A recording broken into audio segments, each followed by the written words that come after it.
Friends అందరికీ, media ద్వారా చూస్తున్న నా ఫ్రెండ్స్ అందరికీ అండ్ ఇక్కడ ఉన్న పెద్దవాళ్ళు అందరికీ నమస్కారం అండి. అదే ఒక సమస్యని మనం బయట నుంచి కానీ దూరం నుంచి చూస్తే కానీ అది మనకి అర్థం కాదు. ఇలాగే నా మాస్టర్ ఒకరు ఉన్నారు, జిమ్ మాస్టర్, ఆయన బాడీ బిల్డింగ్ చేస్తుంటారు.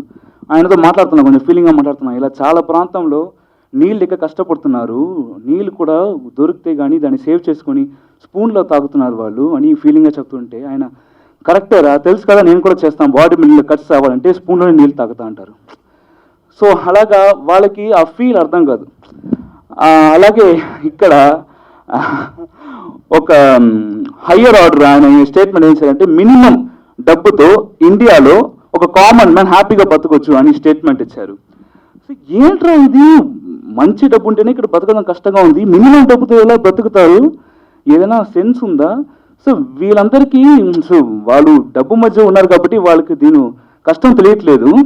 మన మధ్య బతికితే అప్పుడు తెలుస్తుంది వీళ్ళకి కష్టం అని ఎవరు అనుకున్నా తెలియదు. కానీ ఇలా కోట్ల మధ్య ఉన్న ఇద్దరు ఇండియాలో వచ్చి వీళ్ళ మధ్య బతుకుతున్నారు. సో అదే ఏబిసిడి అనే మూవీ. సో అలా బతికేటప్పుడు కష్టపడుతున్నారా, ఎలా కష్టపడుతున్నారు, ఆ కష్టంలో ఆనందం ఉందా?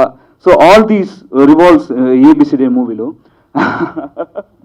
సో తెలిసినదే, ఇది మలయాళం రీమేక్, యాక్చువల్లీ అందరికి తెలిసినదే. బట్ ఇక్కడ చాలా కమర్షియల్ ఎలిమెంట్స్ యాడ్ చేశారు. సీరియస్గా మనం సంజయ్ రెడ్డి గారు కానీ, అల్లు శిరీష్ గారు కానీ చాలా స్ట్రెయిన్ తీసుకున్నారు ఇందులో. ఎంత స్ట్రెయిన్ తీసుకున్నారంటే, ఒక చోటలో వచ్చి కమర్షియల్ ఎలిమెంట్ బాగుంది కానీ యాడ్ చేయాలి అన్నప్పుడు స్టోరీ అది ఒప్పుకోవట్లేదు.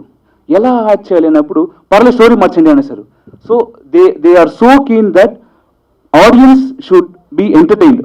ఉన్న ఈ 2 hours మూవీలో ఇక్కడ రిపీట్ కాకూడదు, ఆడియన్స్ వచ్చి హ్యాపీగా వెళ్ళాలి అనే చాలా కీన్గా వీళ్ళు తీసిన ఒక ప్రయత్నం ఇది. అండ్ అది మాత్రం కాకుండా ఫస్ట్ సక్సెస్ ఏబిసిడి మెల్లమెల్లగా వస్తాం.